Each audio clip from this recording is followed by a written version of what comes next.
Pernahkah anda bayangkan bagaimana keadaan kita kalau kita terpilih untuk menjadi antara manusia-manusia terakhir yang berada di dunia ni sebelum hari kiamat?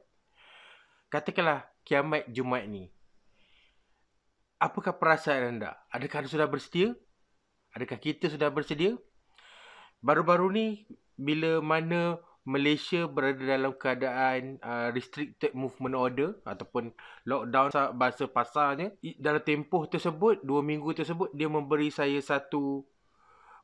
saya terfikir, adakah saya sudah bersedia? Ada satu buku kebetulan di dalam library rumah saya yang saya belik balik, yang saya ingin kongsi dengan anda buku tersebut selepas visual ini.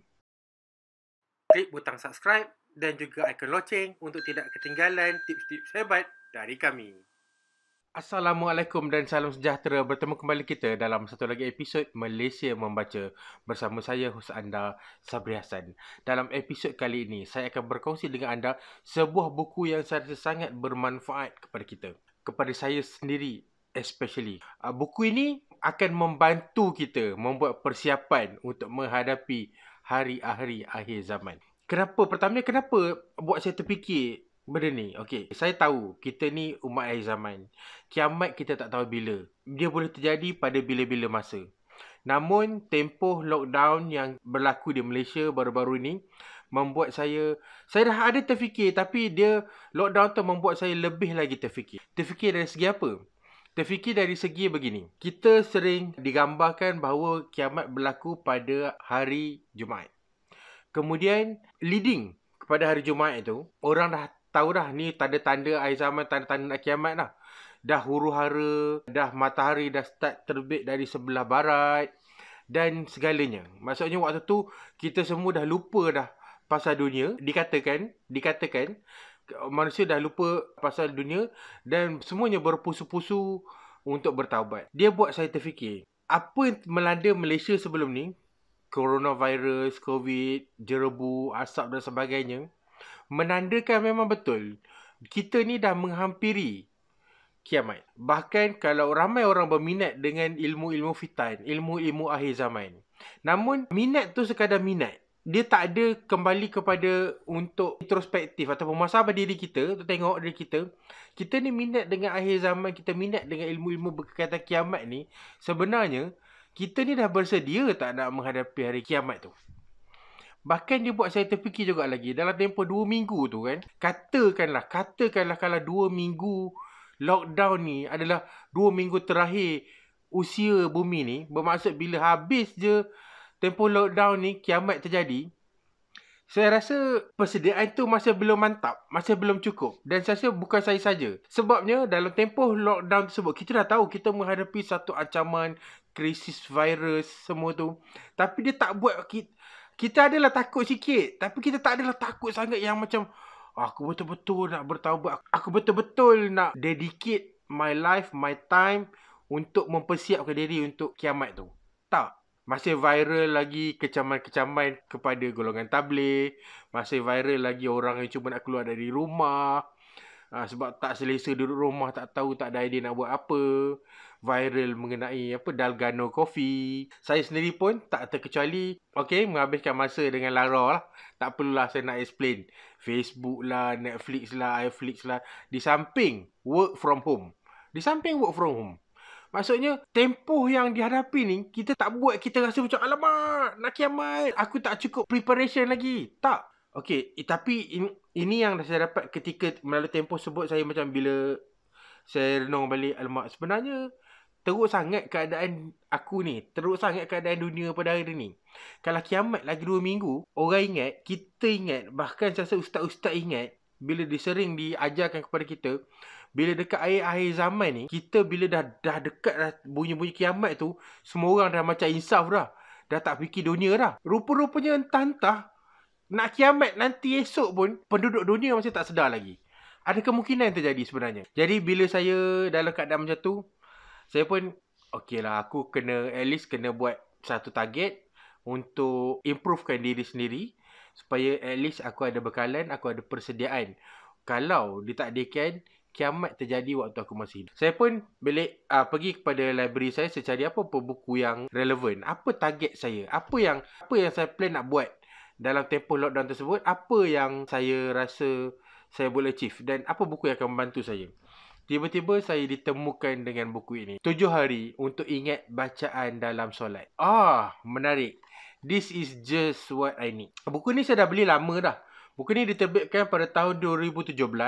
Saya beli pada harga RM18 di Popular. Tulisan Cikgu Muhammad Razali Kamarudin. Beliau kata pengantar oleh Menteri Agama yang merupakan juga Mufti Wilayah Persekutuan Datuk Dr. Zulkifli Muhammad Al-Bakri. Yang bagusnya mengenai buku tulisan Cikgu Muhammad Razali Kamarudin ni, beliau adalah merupakan seorang guru. Buku ni bukan sekadar buku, tetapi sebenarnya dia macam buku latihan. Dia macam workbook. Kalau anda pernah waktu sekolah dulu, kita ada buku teks, kemudian kita ada buku rujukan yang ada latihan kat belakang dia kan. Jadi ini seolah-olah macam tu.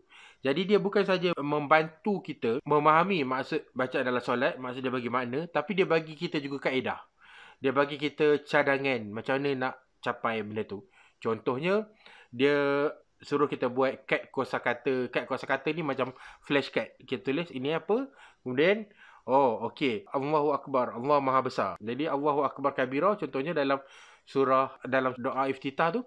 Jadi bila kita dengar Allahu Akbar kabira, Allah Maha Besar. Dia maksudnya kita guna flashcard tu untuk recall memori kita mengenai kosakata yang kita sedang cuba hafal. Dia berbeza dengan cara kita menghafal Al-Quran. Sebab kita menghafal ikut kosakata. Dan yang bagusnya, sebab Cikgu Razali Kamarudin ni, beliau merupakan pengamal dan trainer teknik faham Al-Quran tanpa asas bahasa Arab. Jadi sebab tu kita guna flashcard etc. ni. Saya pernah juga baca buku mengenai macam mana kita nak jadi polyglot. Polyglot ni maksudnya orang yang boleh bertutur dalam banyak bahasa. Lebih daripada mungkin 4, 5, 6 macam tu bahasa. Dan mereka memang menggunakan teknik flashcard. Tapi kalau kita, contohnya dia tengok level kita lah. Kalau level kita ni betul-betul bersungguh-sungguh, kalau nak master dalam tempoh 7 hari, kita boleh buat flashcard seperti yang dicadangkan. Ataupun kalau kita tak nak tulisan kita buruk, kita boleh photostate dengan saya besar, dan kemudian kita potong. Itu kalau kita nak flashcard besar lah. Tapi kalau kita boleh menggunakan flashcard yang kecil, macam size macam ni, maka kita boleh photostate dan kita potong je lah. Ideally, kita tulis semula lah. Tulis semula macam ni. Cara dan teknik yang beliau kongsikan memang teknik yang sesuai dan berkesan untuk orang yang tak ada asas bahasa Arab. Kalau anda ada asas bahasa Arab, lebih baik lagi lah. Mengikut komitmen beliau, janji yang diberikan dalam buku ni, dalam tempoh 7 hari anda boleh ingat makna semua bacaan dalam solat. Bahkan beliau telah bagi jadualnya pun. Hari pertama apa, hari kedua apa, hari ketiga apa, sehinggalah hari ke-7. Dan yang lebih baik lagi, kalau anda sebelum ni contohnya, anda dah hafal Al-Fatihah, anda dah tahu sikit-sikit, ada yang anda dah faham maksud bacaan dalam solat. Jadi anda akan ada lebih hari lagi. Contohnya, daripada 7 hari, anda dah hafal Al-Fatihah. Jadi anda ada jimat sehari. Anda boleh gunakan sama ada hari yang sepatutnya anda hafal makna baca Al-Fatihah tu untuk hafal benda lain, ataupun untuk kita macam perbaiki. Jadi anda ada 2 hari untuk perbaiki, ataupun anda boleh allocate 1 hari tersebut untuk break kalau anda dah hafal ada benda yang anda dah hafal kan. Jadi dia akan lebih membantu mempercepatkan perjalanan anda. Buku ni saya sangat galakkan kepada semua orang yang masih belum memahami maksud bacaan dalam solat. Saya amat recommendkan. Kenapa? Apa kaitan buku ni dengan senario akhirat yang saya berikan tadi? At least sekurang-kurangnya pada saya, ini apa yang saya dapati. Bila kita faham makna solat, makna bacaan dalam solat, kita akan lebih khusyuk. Bila kita lebih khusyuk, khusyuk tu dah bagus lah. Satu lagi, kita senang nak menghadirkan diri kita dalam solat. Jadi solat tu tak adalah jadi sesuatu yang rutin, perbuatan, tapi kita boleh juga rasa macam be present. Waktu kita solat tu kita rasa kita memaksudkan apa yang kita baca. Satu lagi yang lebih penting adalah kadang-kadang kita ni nak cepat je, ada je benda kita nak buat kan. Dalam solat tu lah kita terfikir, alamak lepas ni nak buat apa, lepas ni nak buat apa kan. Kita tak berapa concentrate, tak fully concentrate.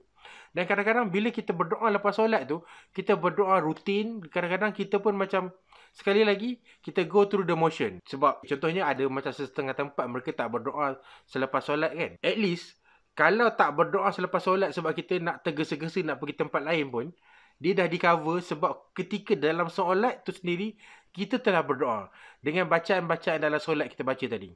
Sebab bacaan-bacaan dalam solat tu adalah kita bercakap dengan Tuhan. Sebenarnya semuanya adalah doa, zikir, kita memuji Tuhan dan kita meminta kepada Tuhan. Jadi walaupun kita tak berdoa selepas solat, at least ketika dalam solat tu kita dah berdoa meminta sesuatu daripada Tuhan, meminta petunjuk dan sebagainya. Saya rasa kalau kita teruk sangat pun, kalau kita lalai sangat pun, kalau kita jaga solat kita, insya-Allah lah adalah sedikit bekalan kita yang kita bawa untuk ke hari akhirat nanti. Bila segala amal-amal ditimbangkan, tak adalah teruk sangat kita macam tak bawa apa-apa kan.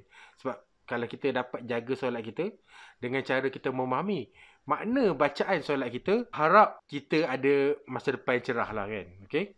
Segala dosa-dosa kita diampunkan dan segala amal kebaikan kita diberi pertimbangan yang sewajarnya. Buku ni 7 hari ingat makna baca dalam solat, tulisan Muhammad Razali Kamaruddin.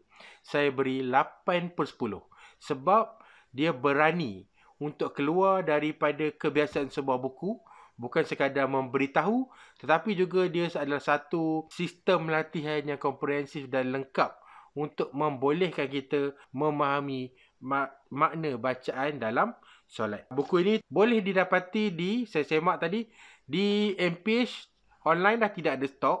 Tapi kalau dia cakap kalau nak, anda boleh hantar email tanya ada stok ke tak. Saya pernah buat, dia tulis tak ada stok, tapi dia cakap kalau nak tengok ada stok betul-betul ke tak, hantar email.